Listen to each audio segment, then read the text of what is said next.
নমস্কার, আমার নাম বিপ্লব বন্দ্যোপাধ্যায়, একজন নাট্যকর্মী ও অভিনেতা।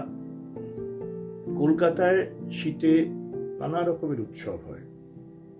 শীতে কলকাতায় উৎসবের মরশুম, ফিল্ম ফেস্টিভ্যাল দিয়ে শুরু হয়, তারপরে নানা রকমের উৎসব, নাটক, গান, আরো নানা কিছু সাংস্কৃতিক উৎসবে কলকাতা পরিপূর্ণ থাকে।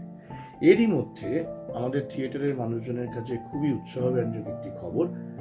ব্যাঙ্গালোরের দল একলব্য পারফর্মিং আর্টস এবং পিকচার উইকচার প্রোডাকশনের যৌথ উদ্যোগে দুটি নাটক, তবে নীরবে এবং চুপকথা, অভিনীত হবে আগামী 29শে November Academy of Fine Art এবং 30শে নভেম্বর তপন থিয়েটারে।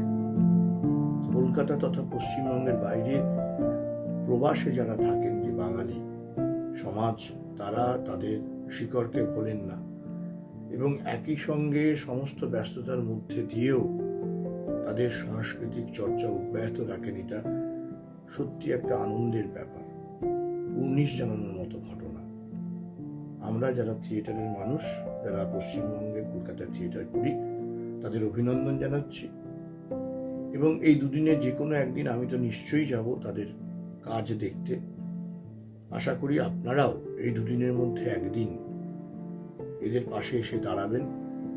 প্রবাসে থিয়েটার চর্চার একটা নজির আপনারা দেখতে পাবেন।